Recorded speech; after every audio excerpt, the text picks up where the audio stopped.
Hello friends, स्वागत आहे मुळवणे क्लासेसमध्ये. तर आज आपण इयत्ता 11वी कॉमर्सचा अकाउंटमधला आपण 9वा चॅप्टर पाहणार आहोत. त्याचं नाव आहे स्वामित्व संस्थेची अंतिम खाती, म्हणजेच फायनल अकाउंट आपण पाहणार आहोत. तर हा क्वेश्चन आपल्याला 12 मार्काला विचारला जातो. तर यामध्ये आपल्याला व्यापार खाते, नफा तोटा खाते आणि ताळेबंद तयार करावे लागते. तर व्यापार खाते आणि नफा तोटा खाते हे दोन खाते आहेत व एक ताळेबंद हे खाते नसून हे विवरण आहे. तर आपल्याला MCQ मध्ये हा क्वेश्चन विचारला जातो की ताळेबंद हे काय आहे. तर ताळेबंद हे आपण विवरण आहे, ते खाते नाही. तर आपण गेल्या लेक्चरमध्ये व्यापार खात्याचा अर्थ आणि स्वरूप पाहिलं होतं. तर आपण ह्या लेक्चरमध्ये नफा तोटा खात्याचं खाते कसे तयार करायचे त्याचा अर्थ व स्वरूप आपण पाहणार आहोत. तर आपण नफा तोटा खात्याचं अर्थ पाहूयात. बघा, इथं नफा तोटा खाते आपल्याला ह्याचं अर्थ दिलेला आहे. तर नफा तोटा खाते हे व्यवसायाचा अंतिम परिणाम दर्शवतात. व्यापार खाते तयार केल्यानंतर पुढचे पाऊल म्हणजे नफा तोटा खाते तयार करणे हे होय. म्हणजे बघा, आपल्याला ह्यामध्ये काय तेरीज पत्रक दिलं जातं, त्यावरून आपल्याला व्यापार खाते, नफा तोटा खाते आणि ताळेबंद तयार करावं लागतो. तर पहिल्यांदा आपल्याला व्यापार खाते तयार करावं लागतं आणि व्यापार खातं तयार केल्यानंतर आपल्याला नफा तोटा खाते करावं लागतं आणि नंतर आपल्याला ताळेबंद तयार करावं लागतं. तर व्यापार खाते तयार केल्यानंतर पुढचे पाऊल म्हणजे नफा तोटा खाते तयार करणे हे होय. हे अप्रत्यक्ष खर्च आणि अप्रत्यक्ष उत्पन्न या आधारावर तयार करण्यात येतात. तर व्यापार खाते हे आपल्याला प्रत्यक्ष खर्च आणि प्रत्यक्ष उत्पन्न ह्यावर आपल्याला आधारित होतं. तर हे काय आहे? अप्रत्यक्ष खर्च म्हणजे व्यापार खाते हा नामधारी खात्याचा प्रकार होता. तर हे पण नामधारी खात्याचाच प्रकार आहे. त्यामध्ये खात्याच्या नावे बाजूला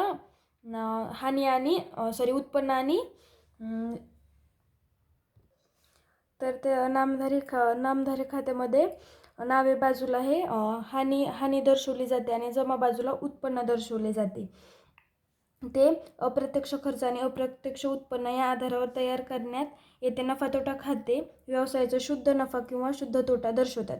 तर आर्थिक वर्षामध्ये व्यवसायाला नफा शुद्ध म्हणजे काय की जेव्हा आपण व्यापारामध्ये काय उचल केली असेल किंवा कोणाचे पैसे उधारीवर घेतले असतील किंवा माल उधारीवर खरेदी केला असेल, तर हे सर्व वजा करून त्यामधून जेव्हा आपल्याला शेवटचा नफा होतो की तोटा होतो हे आपल्याला नफा तोटा खात्यामुळे मिळतो.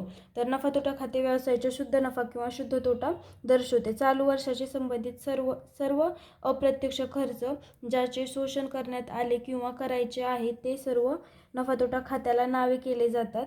तसेच चालू वर्षाशी संबंधित सर्व अप्रत्यक्ष उत्पन्न जसे प्राप्त कमिशन, प्राप्त भाडे, मिळालेली कसर इत्यादी नफा तोटा खात्याला जमा बाजूला नोंदविले जातात.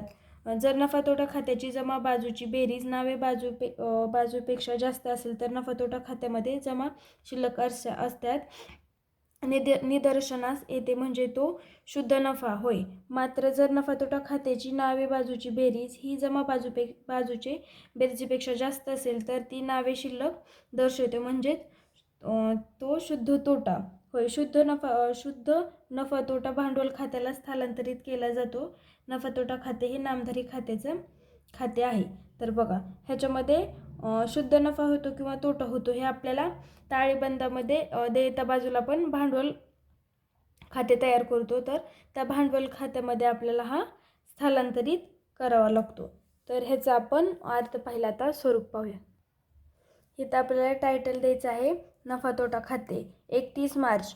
तर 31 मार्च हे कोणत्या वर्षी संपणारे ते आपल्याला लिहायचं. तर 2018ला हे संपणार असेल वर्ष.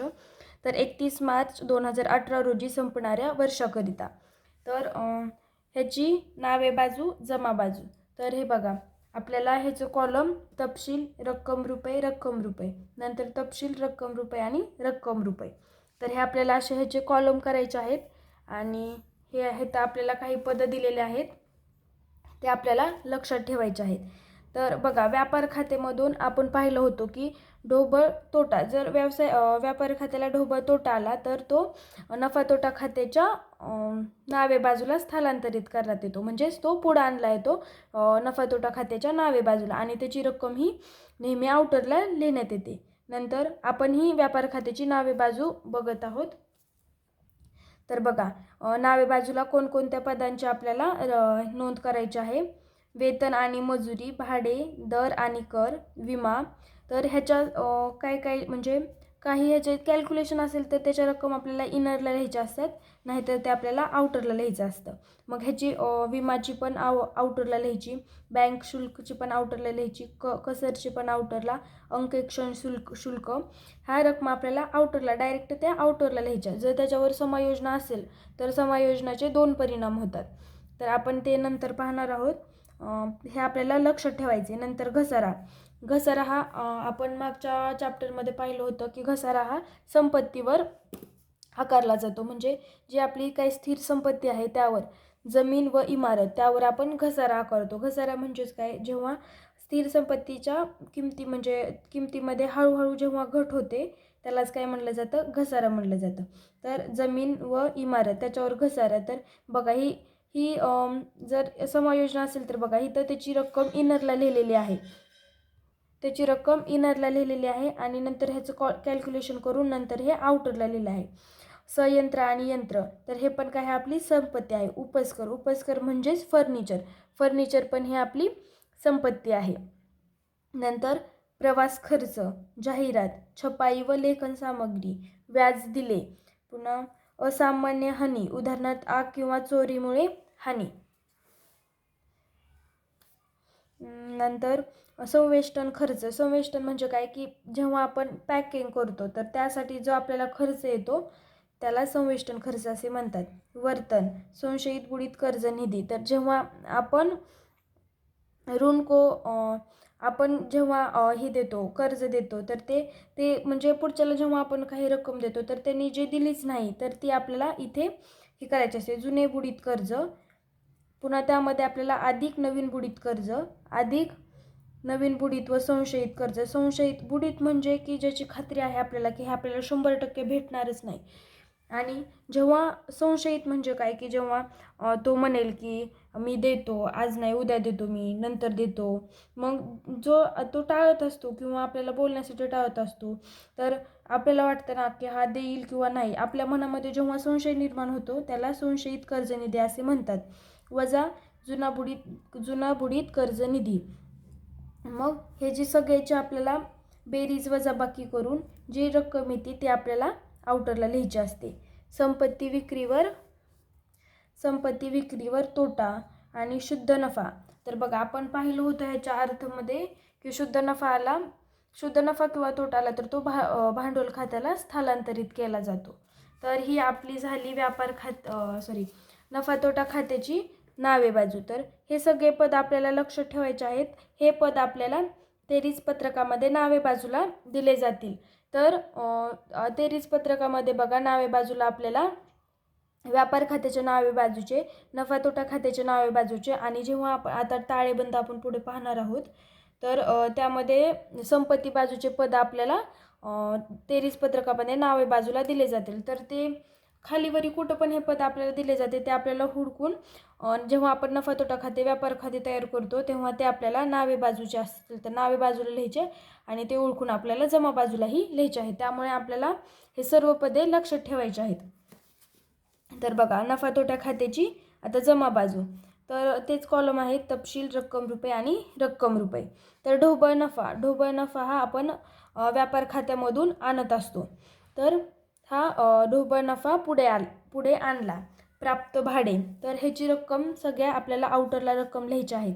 प्राप्त कसर, त्याची रक्कम पण आउटरलाच. गुंतवणुकीवरील व्याज, बँक ठेवीवर प्राप्त व्याज, इतर किरकोळ उत्पन्न, पुन्हा जुनी संशयित बुडीत कर्ज निधी, वजा बुडीत कर्ज, वजा नवीन संशयित बुडीत कर्ज निधी आणि शुद्ध तोटा भांडवल खात्याला स्थलांतरित. तर बघा ही आपली नफा तोटा खात्याची जमा बाजू आहे. तर ही आपल्याला पूर्ण लक्षात ठेवायची आणि ह्याच्यावरून आपल्याला पुढे ताळेबंद तयार करायचं, म्हणजे व्यापार खाते, नफा तोटा खाते आणि ताळेबंद तयार करायचा असतो. तर हे गणित आपल्याला 12 मार्काला विचारलं जातं आणि हेच गणित आपल्याला 12वीला सुद्धा आहे. तर ह्यामध्ये आपल्याला स्वामित्व संस्थेची, म्हणजे जो एकटा व्यक्ती असतो, तर ह्यामध्ये फक्त आपल्याला 11वीमध्ये एका व्यक्तीचा व्यवसाय आहे ते गणित असतात. तर पुढे आपल्याला भागीदार म्हणजे एकापेक्षा अधिक व्यक्ती जेव्हा मिळून व्यवसाय करतात तर तो भागीदारीमध्ये असतो. तर हेच गणित आपल्याला 12वीला पण विचारलं जाणार आहे. तर आपण ताळेबंद पाहणार आहोत. तर तो आपण पुढच्या लेक्चरला पाहूयात.